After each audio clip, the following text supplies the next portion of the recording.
All right, welcome you guys to chapter 2. In chapter 2, I find to be a little bit easier than chapter 1. I've kind of been talking about how chapter 1's kind of a beast. I think a lot of you are going to feel comfortable with these first few sections because it's stuff that you really hit hard in high school. If you ever took like Algebra 1 or maybe Integrated 1, Integrated 2. So we're going to be doing a lot of graphing. I'm sure you've heard like y equals mx plus b, or the slope formula, y2 minus y1 over x2 minus x1. And so I think that this chapter is going to be a good one for most of you. Okay. All right. So let's go ahead and start by talking about the XY plane. This is also called the Cartesian plane because Rene Descartes came up with it. So we like to give him credit and call it the Cartesian plane. So basically the horizontal axis is going to be the x-axis. And it's kind of like the number line we've been drawing all class, right? We know that there's 0 on it and positives go this way. So like 1, 2, 3, right? And negatives go this way, -1, -2, -3. You're going to see that number line, which is one-dimensional, inside of this plane, which is two-dimensional. But we're going to add a second number line going vertically up and down.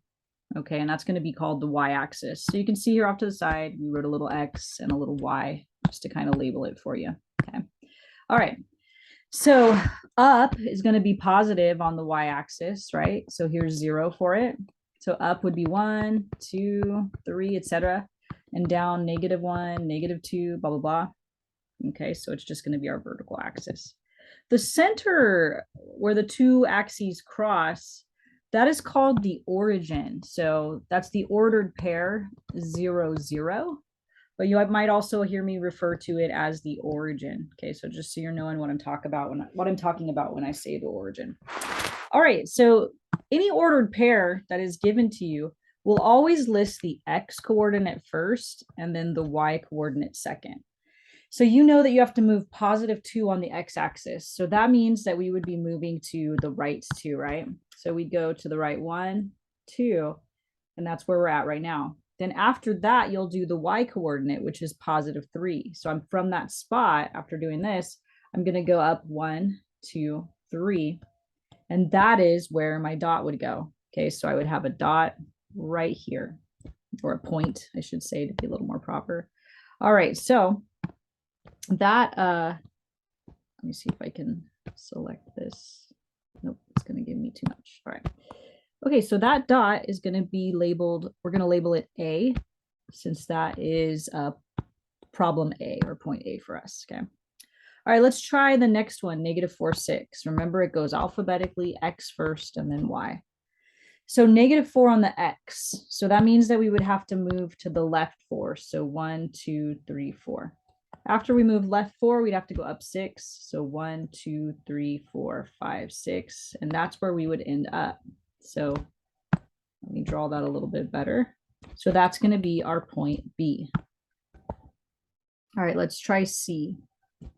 So for C, we're going to go 0 on the x-axis. So we're going to stay where we are. And we're going to go 2.5 on the y. So we're going to go up 2.5. Okay, so up 1, up 2, up 0.5. We'll have a little dot kind of right here in the middle, halfway between 2 and 3. Let me draw it again, guys. Right there. That's going to be our point C. Believe it or not, these are the most commonly missed ones I've noticed, is they'll do 2.5 on the x-axis. So it might be helpful every time to just write like an x and a y above it to remind you. All right, so I'm going to move a little bit more briskly through these because I'm making the assumption that you've had exposure to this. If not, there's plenty of videos out there for you guys to watch to get caught up. No worries, they'll pick up pretty quickly. All right, so -3/4 on the x-axis. So we're going to go to the left, and that's not even 4/4. So we're not even going to hit 1, you guys. So we're going to go past halfway, maybe to like right here. We're going to call that 3/4. And then go 0 on the y-axis. So that means I'm just going to stay right there. So I'm going to put my dot right where about 3/4 of the way is. So about right there. That's going to be D. All right, these next two have decimals in them that you'll either have memorized or you'll have to use a calculator to get. So if you put square root of 2 into your calculator, you're going to get a really long, never-ending decimal because it's an irrational number. But we're just going to use 1.4 to kind of, give us a spot to graph. okay? So I'm going to go 1.4 in the positive x direction. So 1 and a little bit less than halfway, so like right there. And then I'm going to go -2 in the y. So I'm going to go down 1, down 2. So I'll be about right here for our point. Oops. Calibration's a little off with my pen. For our point E. Okay, so we'll label that one E. All right, let's go ahead and do F. Pi, you probably do know. So pi would be the point 3.14, right? Approximately 3.14. We know that 2 is irrational. So it's a decimal that goes on forever, right? So we're just going to have to estimate around 3.14. So here we go. 1, 2, 3, and a little bit past 3. All right, and then -4 from there. So down 1, 2, 3, 4. So it looks like we'll be around right here. Connect math is, pretty generous. I mean, just make sure if it's past halfway that you're past halfway. If it's not past halfway, like 0.4, and just make sure you're on the right side of halfway. And it's pretty generous. Okay, guys. So don't stress if you're like, where exactly do I place it? All right. So we just graphed some points. Hopefully you're feeling comfortable with that. All right, so we're going to talk about 2 formulas in this section that are going to be key really in the next section where we talk about circles. Maybe that, yeah, I think that's this chapter. All right, so the distance and the midpoint formulas. So for the distance formula, let's kind of derive it so we know where it comes from. I find that if we derive it, I remember it forever. But if somebody just gives me this formula and is like, hey, memorize it, it's gone 2 weeks, if not sooner after we talked, okay? So let's kind of derive it. So let's say that we have quadrant 1 of the XY plane, quadrant 1.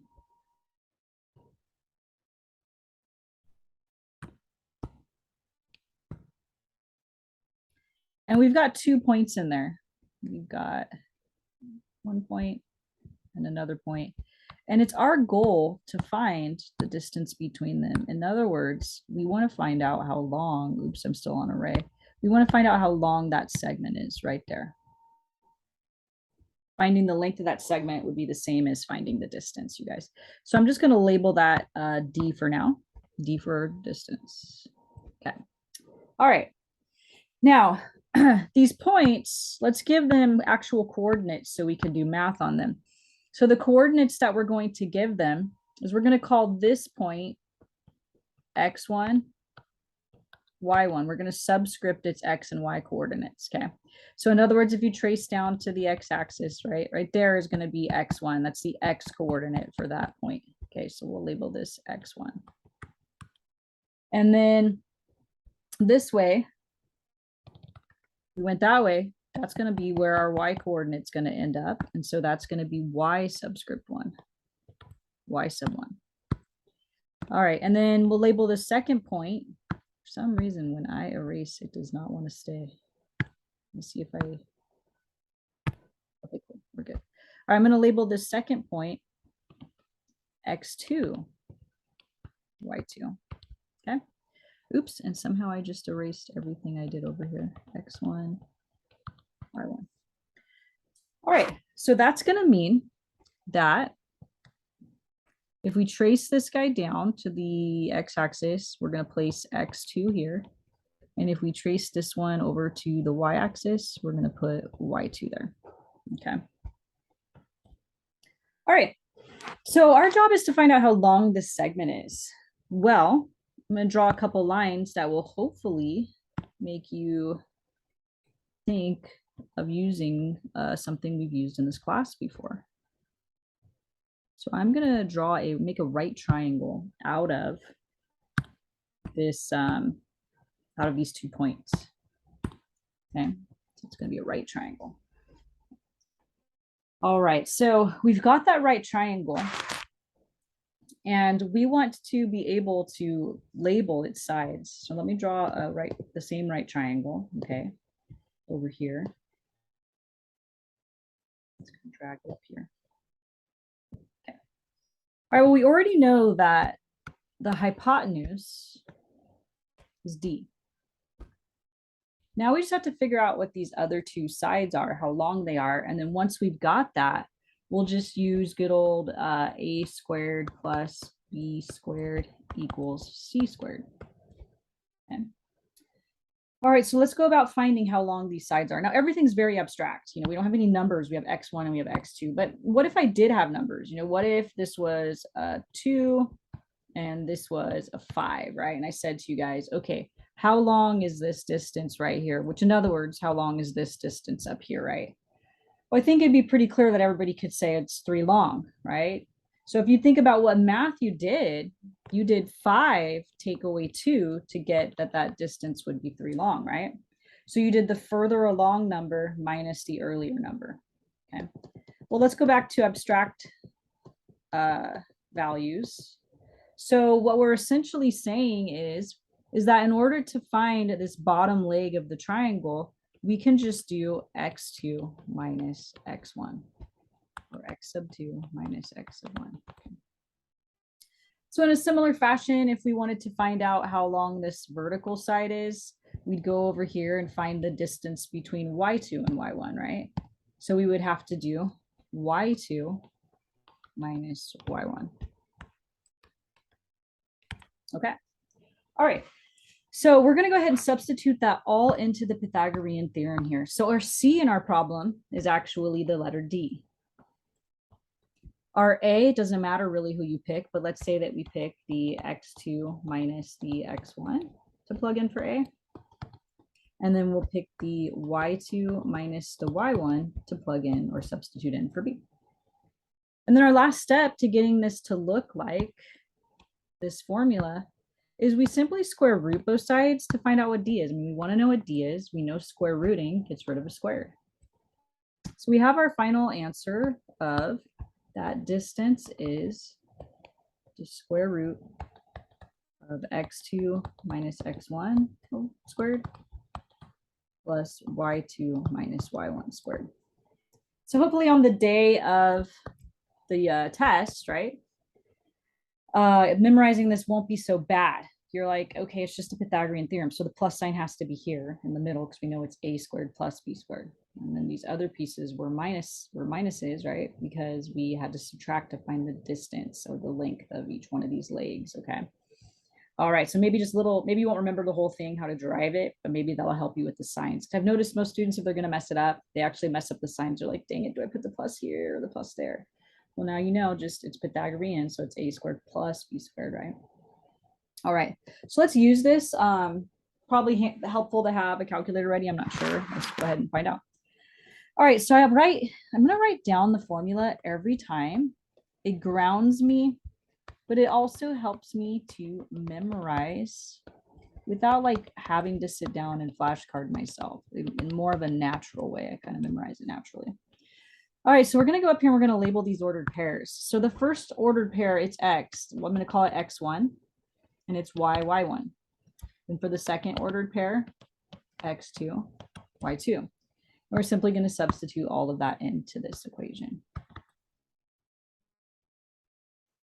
X2 minus X1 squared plus Y2, which is 0, minus -4. So make sure you're keeping track of it's minus a negative, right? Some people drop off a sign, but minus a negative. Okay. So let's go ahead and do the math here. We already know from the quadratic formula, minus a negative, right? That's going to end up being a plus sign. So this is 3 plus 3 squared. And this is 0 plus 4 squared. Okay, so when you see these two minuses, you know that those guys are going to become pluses, right? Okay. All right, so let's see. D equals 3 plus 3 is 9.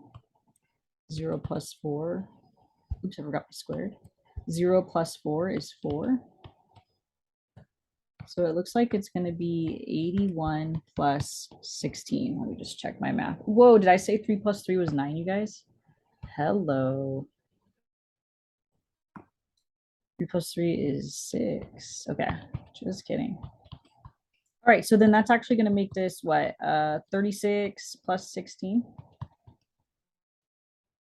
So that adds up to 52. Now, this needs to be checked to see if it can break down. It'll mark you off on Connect Math if you put this in, and you're like square root of 52, right? So you got to go in there and break this guy down. So if we prime factorize them, let's see. I know 2 goes in, what, 26. 2 goes in, 13. Doubles go on the outside, singles go on the inside. So the answer that Connect Math will accept is this one. Okay.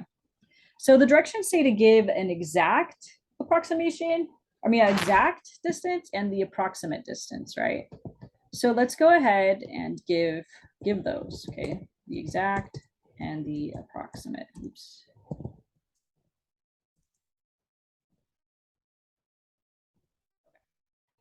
So the reason why we leave it like this is because this is exact, okay? 2 square root of 13 is exact. Now, that's really unsatisfying if it's the real world, right? And I'd like to use this in some way. I always use the going to Home Depot to buy wood example, but I think because it helps, right? You're not going to be like, can I get 2 square root of 13 feet of wood, please, right?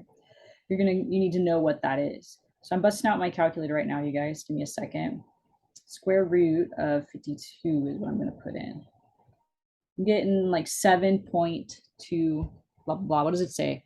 Approximation to 2 decimal places. So it was in my calculator 7.211, right? Which will become, if I go to 2 decimal places, 7.21. Put a little approximately sign next to that, okay? All right, so that, I know the Home Depot, he was gonna cut that for me there at the store. Now we have an actual length, right? All right, so approximate is the decimal. A lot of students think that's the exact, but notice I had to chop off a bunch of decimal digits from my calculator. There was more, I didn't write them all. It was 7.211102550, just kept going, right? So the second you're chopping something off, you're no longer exact, you're approximate. All right, let's try another one. All right, so let's label these guys, X1, Y1. X2, Y2. Let's write our formula down. Solid.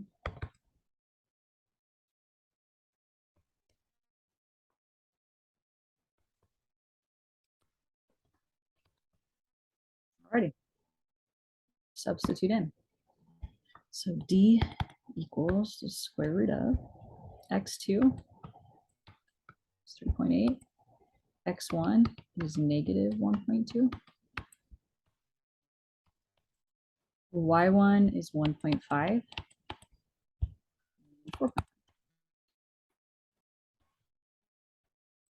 E equals, well, we know again that this minus minus right here is going to become a plus, right?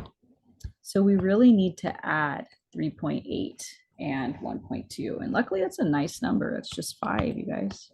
We'll take it. And then 1.5 minus 4.5 is a negative number. So I need some parentheses here. And that will be negative 3. Now, you shouldn't have any negatives at the stage. It should always be that you're adding, you guys. If you do find out that you have a negative, you messed up, because it should always be positive numbers. It's going to be a positive 25 and it's going to be a positive 9, because negative times a negative equals positive. So because we're squaring, this line right here should always be plus, right? And there should be no negatives anymore. All right, 25 plus 9 is 34. Let's go and see if that guy breaks down. I think it's 2 times 17, so I don't think this is breaking down. So we get to leave it. So let's go ahead and go in and label our exact and our approximate, you guys. By the way, let me just go ahead and put 34 square root in my calculator. It's giving me 5.830 blah, blah, blah, right? Dot, dot, dot. Okay. All right, so let's give our exact and our approximate then.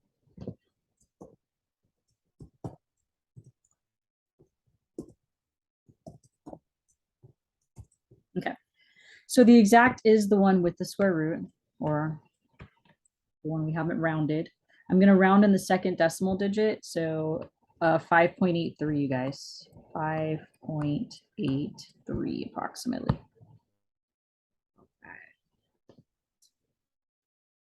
So now we have one where we've got like square roots and stuff. So that's going to be the part that might trip us up. I think we got the formula down now and how to use it.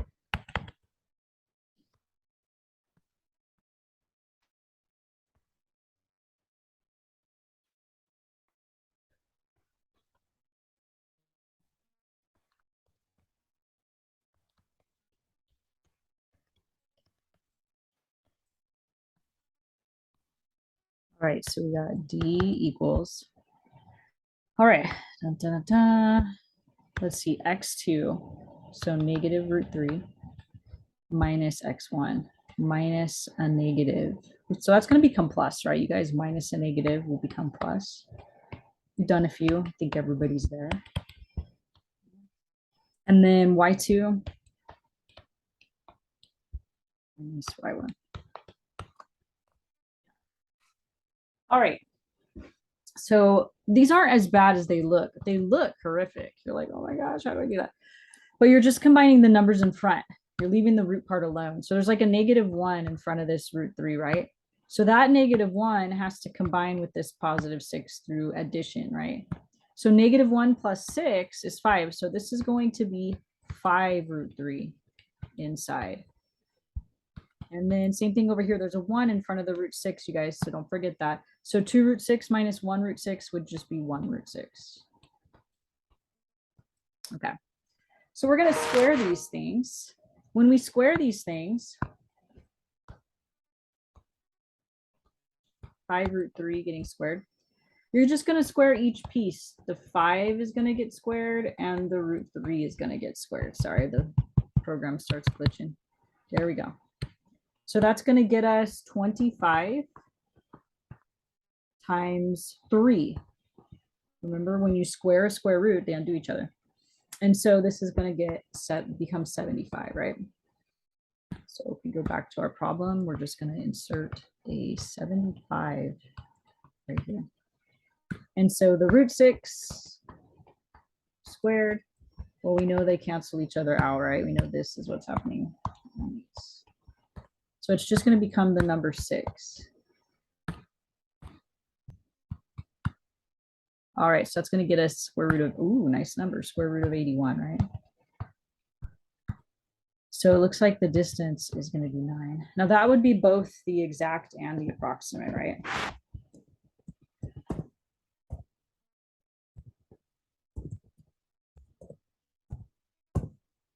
Okay. All right, so not too bad. Using the formula, I'll do that. Okay. Determine if the given points form the vertices of a right triangle. Okay. Let's go ahead and graph these guys. So we got -2, 1.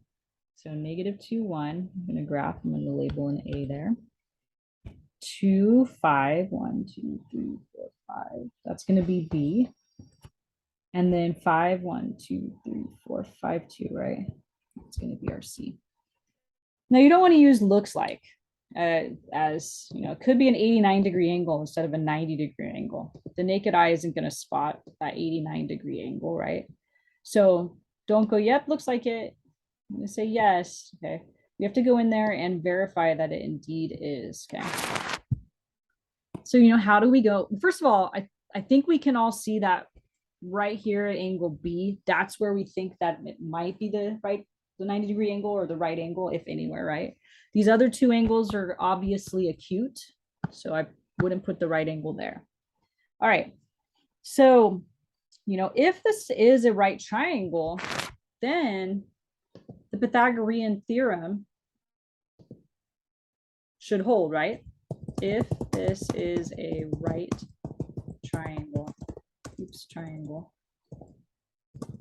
then the Pythagorean theorem. So let's use the Pythagorean theorem. Okay. In order to use the Pythagorean theorem, though, gosh, sorry, you guys, you have to put with my typing. The Pythag theorem, we need the side lengths. Let's think about how we're going to get the side lengths, right? How would we go about getting the side lengths, how long these are? Well, I told you when it comes to word problems, think about what section you're on. We're on a section where we just use the distance formula, right? Okay. So let's use the distance formula to find the side lengths. Okay. All right, you guys, I'm going to make this a little smaller because it's kind of taking up all of my screen here. Here's my text box.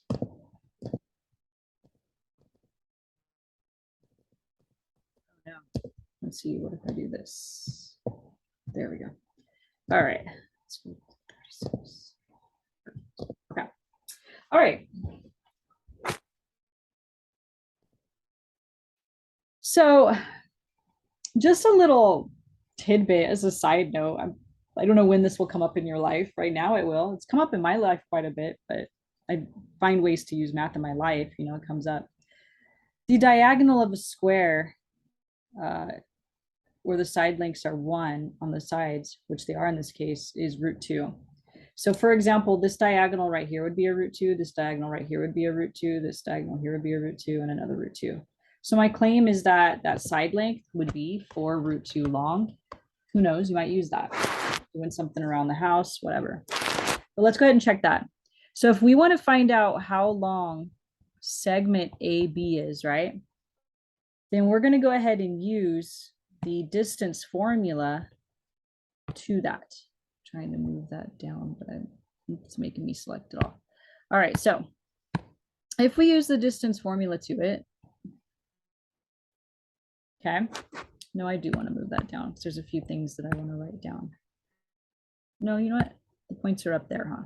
Okay, so let's go ahead and use these points. So I'm going to label this x1, y1, x2, y2 to help me go ahead and fill in my distance formula. I'm not going to write it on here, you guys, because it's getting crowded. It's the only reason why. All right, x2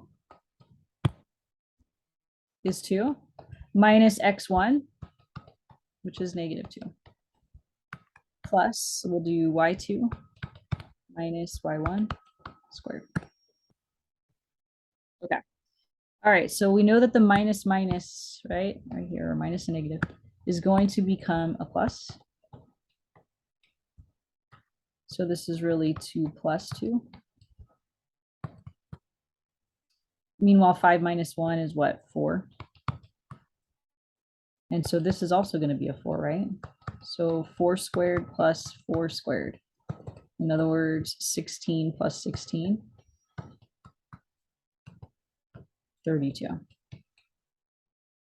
Now, if you break down 32, one way to think of it is it's 16 times 2. So it is indeed 4 √2. Or use your calculator if your calculator does it. Or a really quick prime factorization, right? 2 times 16, 2 times 8, 2 times 4, 2 times 2, 1, 2, 2 2's on the outside, and a single 2, right? On the inside. There's your 4 √2, you guys. Okay. All right. So we were right, 4 square root of 2 for that. We would have to do the same thing to find out how long BC is and to find out how long AC is, right? So let's go ahead and go in here. And I'll just do that one in blue. So for BC, we would have to relabel these up here. So let me erase the labelings I had. And we're going to go ahead and go x1, y1, x2, y2.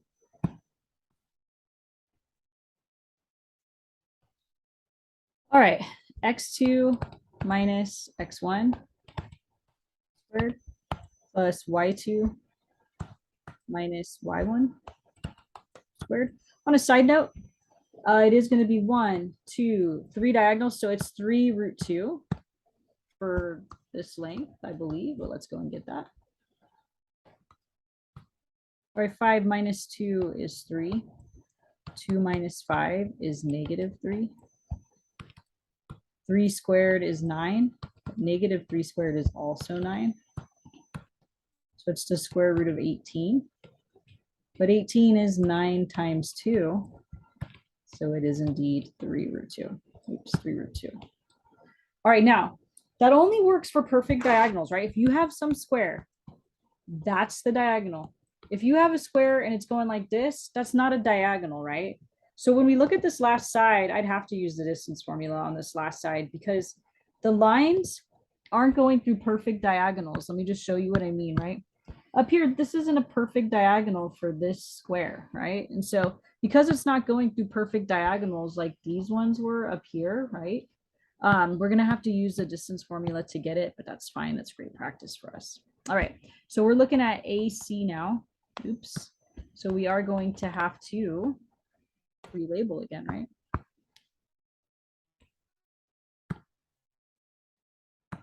I'm just going to label this x1, y1.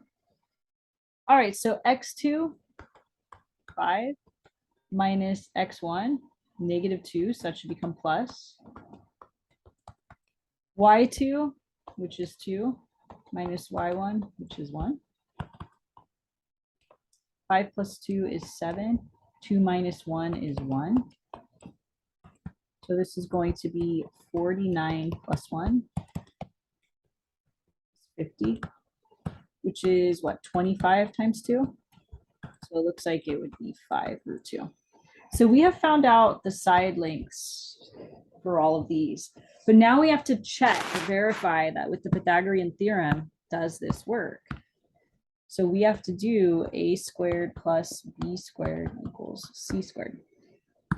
Remember, c is the one that's opposite the right angle. So if here's your right angle, then that side has to be c. Other than that, who cares what a and b are? So a squared, let's say we just make it 3 root 2. Plus, and you know what? I'm going to show you a little trick. I only simplified these because I know Connect Math asks you for them on the homework assignment. But instead of using their broken down versions, I might go up to these right here, the root 32, the root 18, and the root 50 when I am using this Pythagorean theorem because they're easier to square. So here's what I'm talking about. Would you rather square 32 or would you rather square 4 square root of 2? This top one, just cross off the square and the square root. It's 32. I'm done. I don't want to give myself a bunch of work to do, right? So I'm going to go ahead and use the unsimplified versions of these square roots to get the job done here, you guys, okay?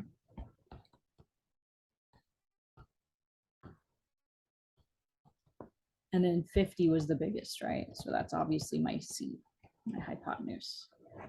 All right, so we end up with 32 plus 18 equals 50. And since it does equal 50, this must be a right triangle, okay? So since the length satisfied the Pythagorean theorem, it must be a right triangle.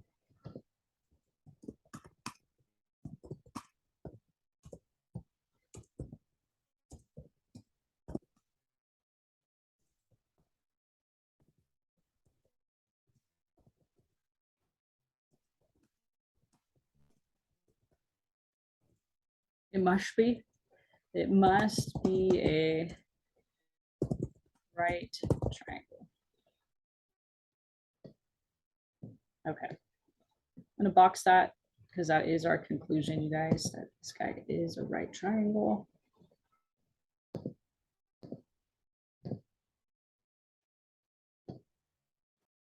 Okay.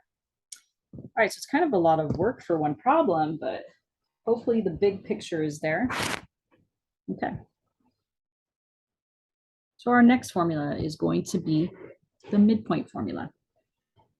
So we can just take a second to derive this also. Okay, so let me do a little something here. I'm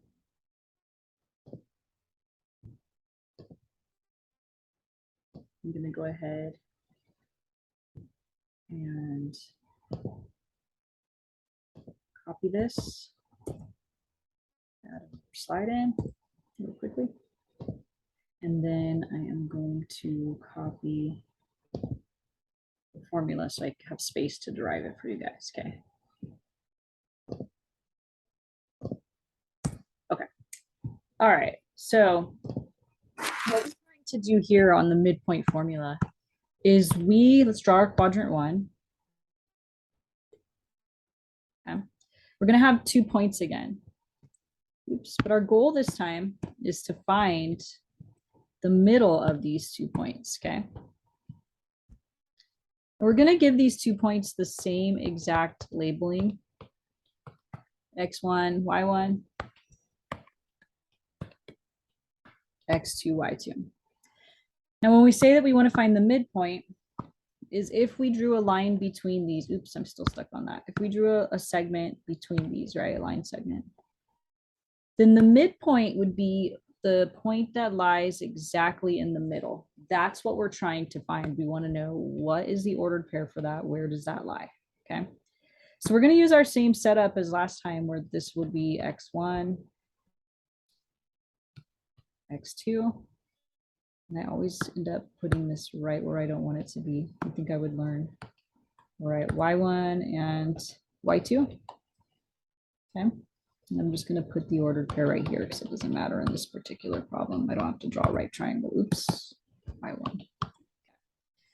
All right, so if I want to find out where, right, coming down here, where this lies, you know, what is that? And I also want to find out where does this lie. If I can find those, then I will know what the ordered pair for that point is, right? I'll know its X value and I'll know its Y value. All right. So, sorry, the drawing's not exact, but close enough, I think, to where you guys understand what's going on. Okay, so if we want to find the middle of 2 numbers, we've got to go way back to like 6th grade. Okay, how do we find the middle of 2 numbers?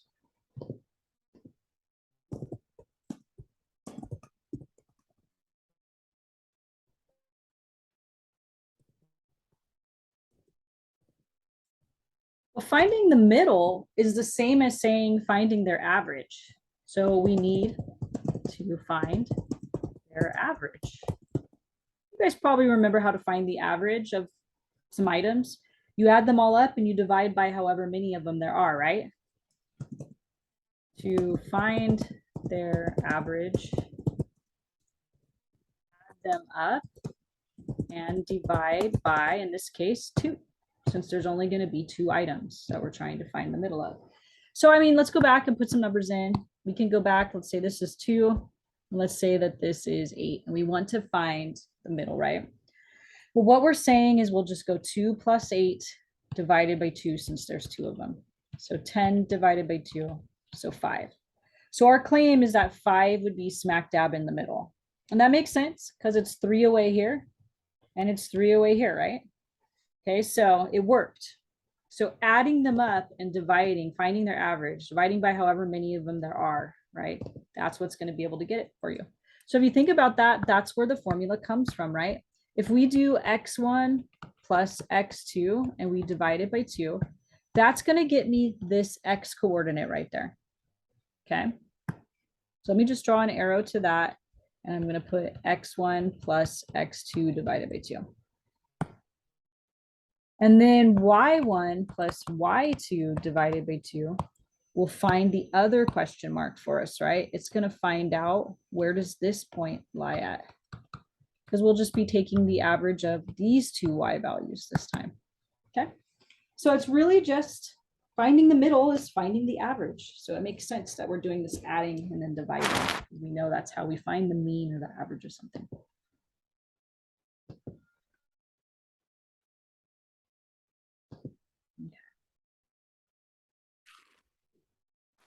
All right, so once you know the formula, this isn't very hard to apply because you've already done all this work with like x1, y1, etc. Okay, so let's just kind of dive right in, you guys. All right, so the formula, I'm gonna write them down again. X1 plus x2 over 2, y1 plus y2 over 2. All right, so that's gonna get us negative 1.8 is 4.5, and negative 3 plus negative 1. Alrighty, so negative 1.8 plus 4.5. I want to say that's 2.7, you guys. Yeah, checking on my calculator though. Oops, yeah, it is. All right, so 2.7 over 2. And let's get half of 2.7. Should be what, 1.35? Yeah, 1.35. So that's going to be the x, the middle x value. Okay. All right, negative 1 plus negative 3 is going to be negative 4. Divide that by 2, it should be negative 2. Now, sometimes I like to get like a grid and just kind of check this really quickly. Okay, so let me just put XY plane. Let's see what comes up.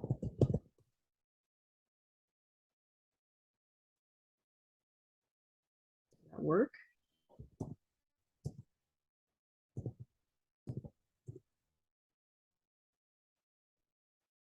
Images.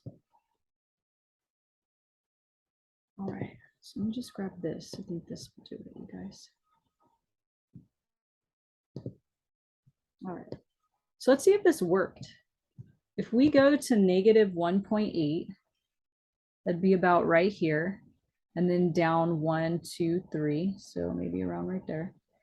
Then if we went 4.5 down 1, we'd be like here. If we take the segment and we connect them, 1.35 comma negative 2 is what we got as an answer. So if I go to 1.35 down 1, 2, you know, could that be the middle? Sure, that looks reasonable. I'm totally buying it. Okay. So this would be the 1.35 comma negative 2 right there. Okay. Looks pretty good. All right. So for the rest of this section, we're just going to be graphing stuff by doing t-charts. This is how we start graphing. And it's powerful because let's say you don't know how to find an equation on a test. And you're like, dang, I don't know how to graph that. T-chart it, right? You can always use your t-chart. You pick enough x's or y's to plug in, get ordered pairs, you know, you'll eventually get the shape of this thing. Okay. All right. So I'm going to go ahead and pick negative 2, negative 1, 0, 1, 2 to plug in. So I'm not going to use them all, you guys. Okay. All right. So let's go ahead and substitute those in. So if I substitute in negative 2, negative 2 squared is 4. 4 plus 3 is 7. So that's going to give me the ordered pair negative 2 comma 7. So let me go to negative 2, 1, 2, 3, 4, 5, 6, 7, and put a dot. 7. It's negative 2. All right, let's try this again. But this time we're going to substitute in the x value of negative 1. Negative 1 times negative 1 is 1. 1 plus 3 is 4. So the ordered pair is negative 1 comma 4. So I'm going to go to negative 1, 1, 2, 3, 4. I'm going to put a dot there. All right, we're going to substitute in 0. Just cross off the 0 part. 0 squared is 0. 0 plus 3 is just 3. So we got 3. So we have the ordered pair 0, 3. Right here is where 3 is. Okay. And what you'll notice is the math is pretty familiar when I plug in 1 as it is to negative 1, because 1 squared is 1 also. So we're just going to get 4 back. Okay, so that's kind of pretty much like negative 1, right? So if we go to 1, 4, and put a dot, what we're going to get is a point that's a mirror image, right, of this other point on the other side of the y-axis. Okay, and the same thing's actually going to happen with the negative 2 and the 2. If I plug in negative 2 and I square it, I'm going to get 4, just like I did up here, right? So I should get out the same value again. So again, we'll be spitting out this at 2, 7, right? The ordered pair is 2, 7. We're going to get this mirror image.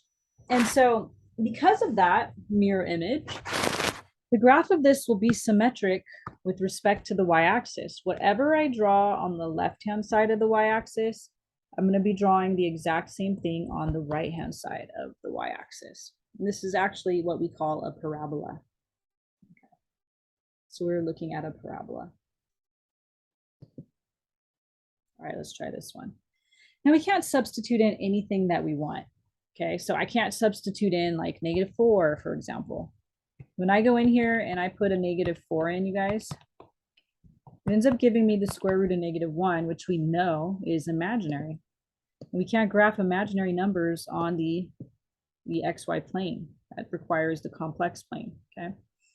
So to find out what's the very first value you can plug in, right? Set it equal to 0.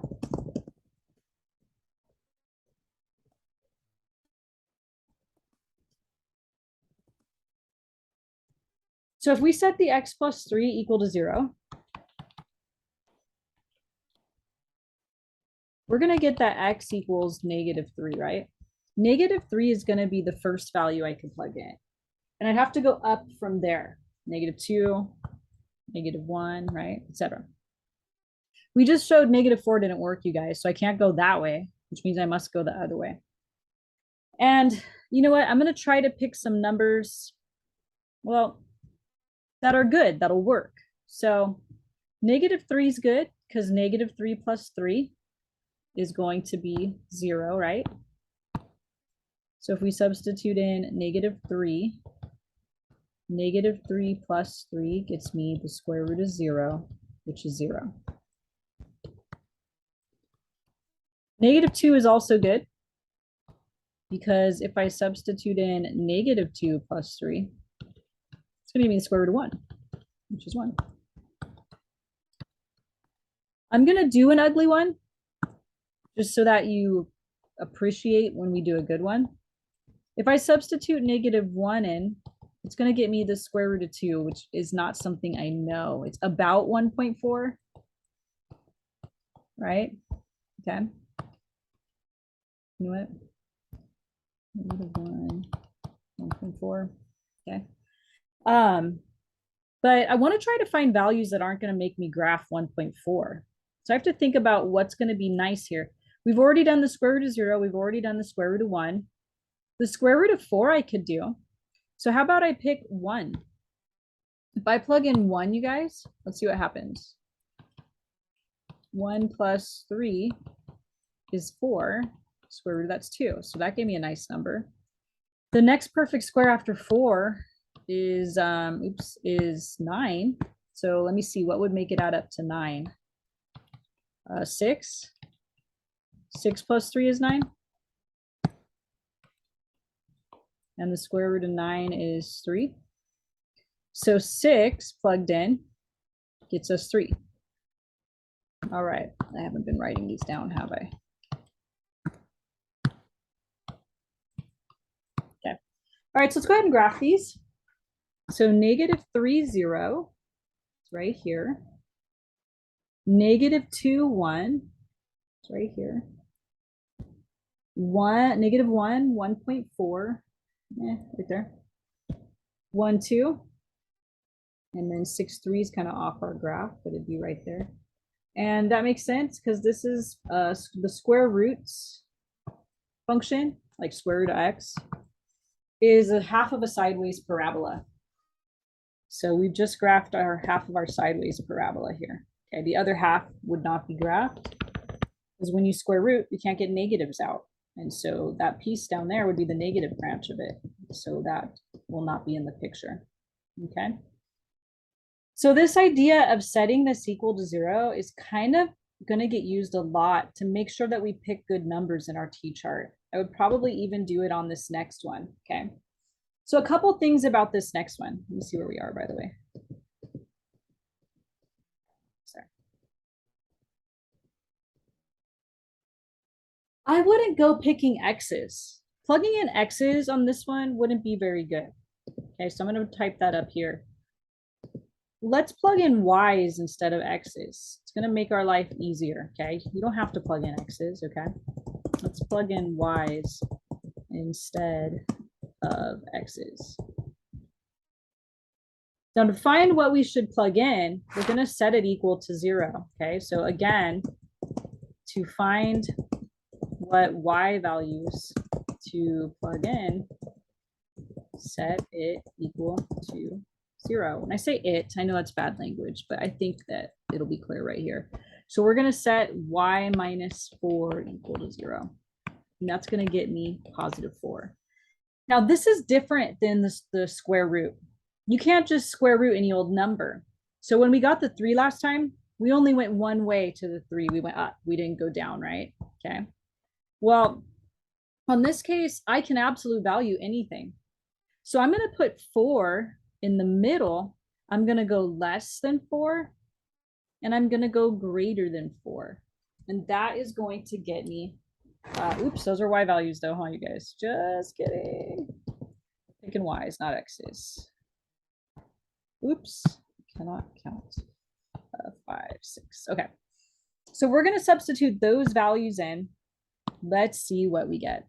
So we get x equals the absolute value of 2 minus 4, which is negative 2.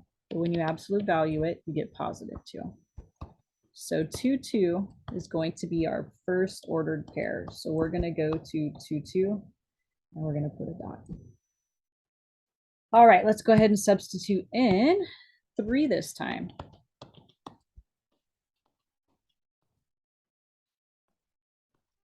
Absolute value of negative 1 is 1. So we got to go to 1, 3. 1, 3.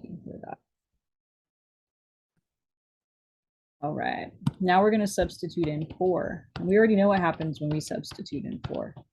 It's going to make 0. Remember when we set it equal to 0? We got 4. So this makes sense. So 0, 4 is going to be an important point. Why do I have you find that point? That is where the vertex of this absolute value is going to be. And you won't catch it. Like, so this is what it's going to look like, you guys. If you pick the wrong point and you never pick 4, which is right here, right? Then what might happen is you might get these dots, right? And if you got some dots like that and you didn't know that this was an absolute value, you know how you'd finish it off? You'd go like this. You'd say it was a line. You're not going to catch that turnaround. You're not going to catch that vertex. So it is important that we catch that vertex, okay? All right, so I'm going to go ahead and plug in 5. The absolute value of 5 minus 4, so the absolute value of 1 is 1. So we're going to go to 1, 5. 1, 5. And now you see we're already starting to get the turnaround. Here's one side of the V, and we're starting to get the other side of the V, right? All right, let's plug in our last number of 6. 6 take away 4 is 2. The absolute value of 2 is 2. So 2, 6. Bam. Okay, so there is our sideways absolute value. It was a sideways absolute value because it was x equals, not y equals. Okay, any y equals will be an up and down one. So this one's going to be one facing sideways. Okay, so on this one, you want to pick the easiest variable to isolate. You don't want to have x and y on the same side of the equal sign like this. That's going to make your t-charting tough. So we're going to isolate whichever variable seems the easiest, right? Okay. And I think it seems the easiest to get the x by itself. Isolate the variable that is the easiest. Isolate. So x in this case. So let's make sure you understand. It wouldn't be easiest to isolate y because we would have to do, we'd have to move the x over. We'd have to move the 2 over. And then once we do that, it's a divide by a negative. And then we'd still have to square root. That's a lot of steps already, right? If I'm going to isolate the x, all I have to do is move this over and move that over, and I'm done. So this is going to be x equals y squared take away 2. Okay. All right. So let's go ahead and pick some values. In this case, since there's nothing with the y like there was in the last few, right? It's just going to be, I'd put 0 in the middle, maybe -1, -2, and +1, and +2. All right, we don't have to set that part equal to 0. All right, so we're going to go ahead and substitute. If it looked like this, by the way, you would. If it was like y minus 4 squared, then yes, I would need to set this equal to 0. But it's just y being squared. There's nothing else with it. So 0 will be our middle. All right, so let's go ahead and substitute these in, guys, and let's see what we get. We're substituting them in for, oh, these are y values that I'm picking. I keep doing that. Sorry, guys. Don't mind me. Why are we picking y values? It'd be way easier to plug in here, right? And get an answer than it would be to put a number in over there. That's like, would you rather solve this equation? Or would you rather solve this? I think we'd all agree this seems easier math to do. So we're going to be substituting in for the y's, you guys, not for the x's. My apologies.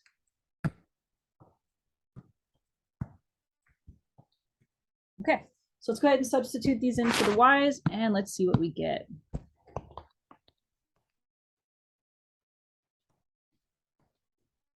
-2 squared is 4, and 4 take away 2 is 2. So we're going to go to 2, -2, and put a dot. Alrighty. Substitute a -1 this time. -1 squared is 1, and 1 take away 2 is -1. So we're going to go to -1, -1.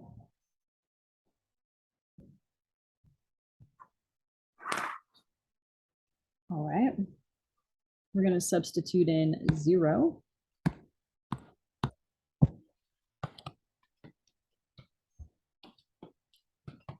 So cross off the 0 part. It looks like it's just going to be -2.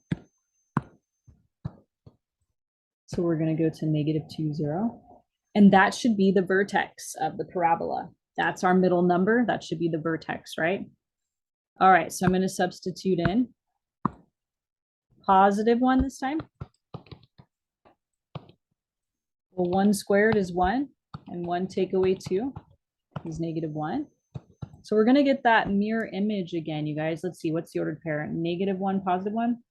Bam, we've hit the turnaround, right? Right now. Here's our parabola, and then now it's turning. We got the other side of it. All right, we're going to substitute in +2. 2 squared take away 2 is 4 take away 2, which is 2. So we're going to go to 2, 2. And that's going to be the rest of our parabola. Okay. We have that symmetry again. We probably felt the symmetry, right? Up here, we were getting a 2. Down here, we got a 2. Up here, we were getting a -1. Down here, we're getting a -1, right? So that's symmetry, this time about the x-axis. All right. So we're going to find x and y intercepts a lot in this class. So if you have a picture, then you just need to look with your eyes. That's how you'll find it. This would be what we would call the x-intercept, since it crosses or touches the x-axis there. So that's going to be my x-intercept. So that ordered pair looks like we went over 1, 2, 3. So it's going to be 3, 0 for my x-intercept. My y-intercept, so where does this circle touch the y-axis, right? Well, the y-intercept is right there where it pointed to. And the ordered pair there would be 0 on the x and 3 on the y. So 0, 3. Now we don't always get a picture, right? Oh, never mind, just kidding. In this case, we do again, huh? All right, so for our x-intercepts, we've actually got 2 of them, right? We've got one here, and we've got one here. We crossed the x-axis twice this time. So those ordered pairs are going to be, it looks like -2, 0, and +2, 0. Then for our y-intercept, we only have one of them since we only touched the y-axis one spot right here. And that's going to be the point 0, -5.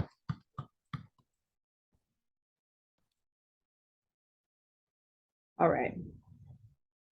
So all the rest of them don't have graphs on them, you guys. So it's going to be, how do we find these x-intercepts if we don't have a graph, right? All right. So if you don't have a graph, here's how you do it. To find x-intercepts, let y equal 0. And to find y-intercepts, let's put it right on top. It should be a programming where it's not right on top.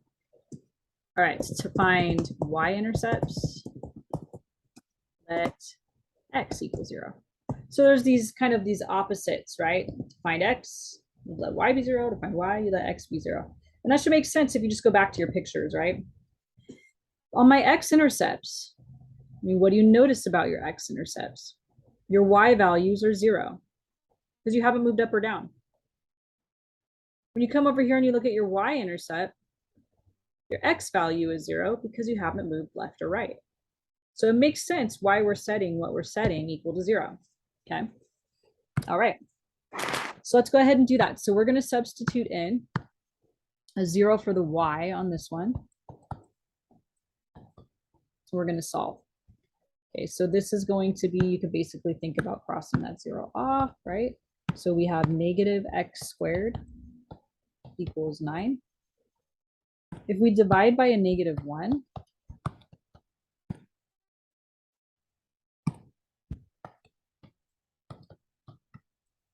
now when we go to square root, this one should weird you out a little bit because when we square root a negative, we get imaginaries, right?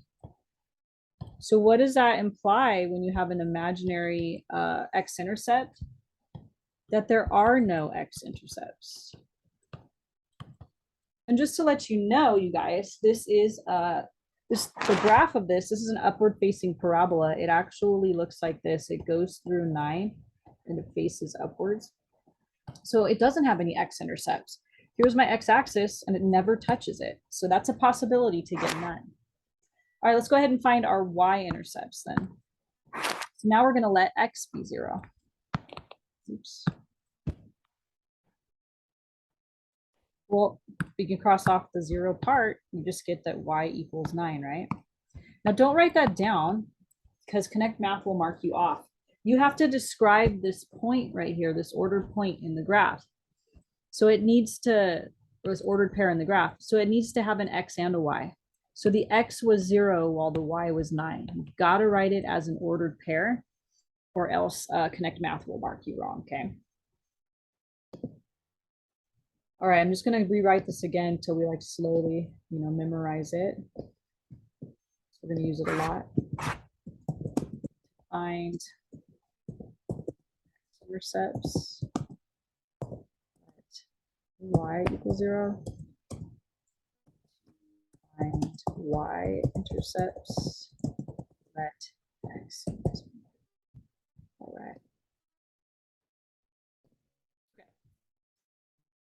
All right, so we're going to substitute a 0 in for the y.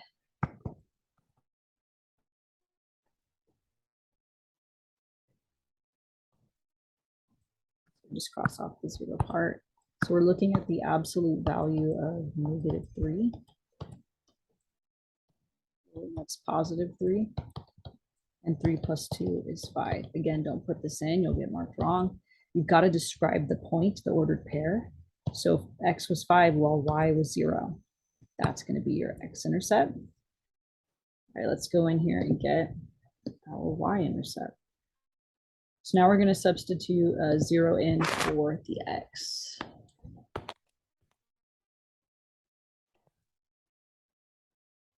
So remember, We just did 1, 1, 6. And so in order to solve absolute value equations, you got to isolate the absolute value and do your two cases, right? So I'm going to write that down just to remind us, because I mean, it's so easy to forget stuff, right? Isolate the absolute value and do your two cases. Okay. All right. So let's do that. So in other words, move the 2 over, right? So we're going to shoot this 2 over to the other side. And this should send off some red flags. An absolute value can never equal a negative, right? The left-hand side's negative, but the right-hand side's positive. And absolute value can never equal a negative. So this means this is going to be our no solution case, okay? So we'll just put in here, no solution. So if there's no solution to that equation, then that implies no y-intercept. And actually, you guys, what this looks like is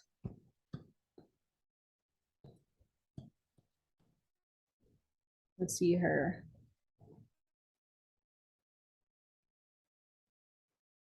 It's going to be a sideways spacing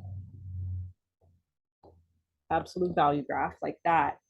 And so it's never going to cross the y-axis, but let's see, down 1, over 1, down 1, over 1. Yeah, it should cross. This should be 5, you guys, where it crosses. Okay. This would be 2, 3, 4. 5, 0 would be where it crosses. So this over here makes sense that we got 5, 0. But you can see this guy's never going to cross the y-axis, never. And so that's why we don't have a y-intercept on that. Okay, this is our last one. Now something, will that make it easier? Yeah, something that might make this easier is getting rid of the fractions. It's your call if you want to do that, you guys. Let's say that we do it. So in other words, we multiply by the LCD. 9 times 4, the LCD would be 36. So we would do 36 here, 36 here, and 36 here. Let's see, 9 goes into 36. Oops, I wanted to be in green. Sorry, you guys. 9 goes into 36 4 times. 4 goes into 36 9 times. So here's what we're looking at.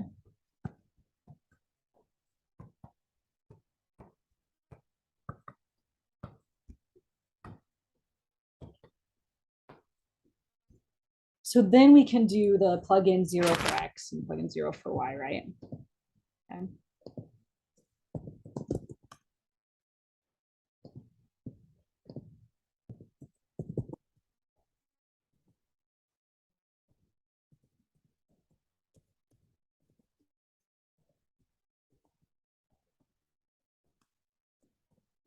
Okay. All right, so I'm going to substitute in 0 for the y.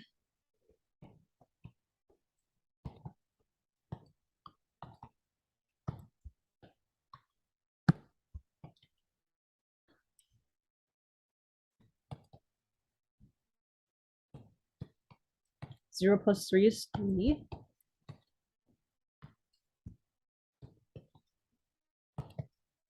This will just be what, 9 times 9?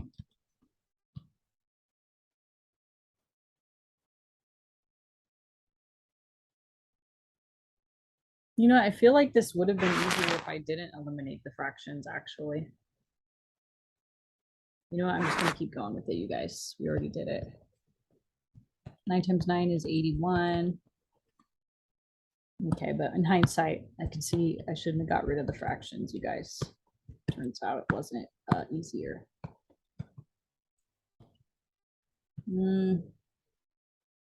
What is that? Is that 45, I want to say? Let me make sure I get my calculator out, you guys. I want to steer you in the wrong direction. All right, 36 to 4, 81. It is 45. All right, divide by 4, divide by 4. Now I can see that I'm going to have to square root a negative.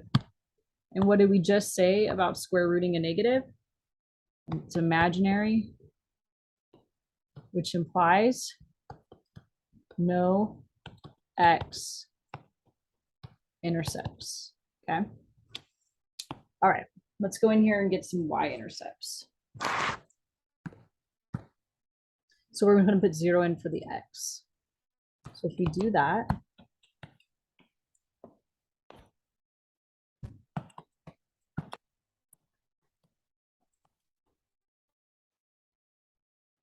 then this whole thing is going to go away because 0 squared is 0 and 0 times 4 is 0.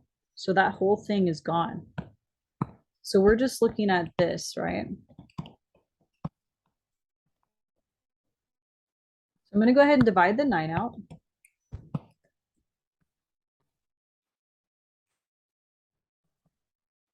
Y plus 3 squared equals 4. I'm going to square root to get rid of the squared. And I've got to remember my plus or minus anytime I square root both sides of the equation, right? So this is going to be plus or minus 2. Okay, so we're going to solve y plus 3 equals 2. We're going to solve y plus 3 equals negative 2.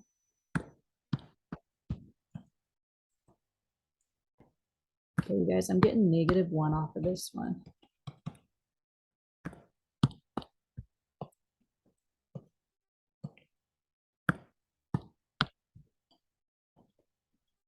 Negative 5 off of that one. So it looks like we're going to have two y-intercepts, right? 0, comma, negative 1 and 0, comma, negative 5. Now what I'm going to do is I'm going to put this into GeoGebra really quickly. GeoGebra. This is going to be an ellipse. Let me get a nice picture so you guys can see it. Oops, what am I doing? All right, y plus 3, 9. If I have to come back again, my memory is pretty bad. All right, x squared divided by 9. And y plus 3 divided by 4 equals 1. All right, so 0, negative 1 and 0, negative 5. That's what we got. This looks spectacular. Okay, let me just get a little picture of it to bring back to our slide, you guys. Shrink this guy down. We're going to put him up here. So here is where, 0, negative 1 is. And here is where 0, negative 5 is. And you can see it doesn't touch the x-axis. So that's why we ended up getting that there were no x-intercepts. It's always great when your answers, make sense with what you get as your graph. All right, awesome, you guys. So that was 2-1. Hopefully that makes sense. A quick recap of it. We did the distance formula, the midpoint formula, and then we did some t-charts, like to graph something, and we found x and y intercepts. Okay, so good luck with that, you guys. Take care.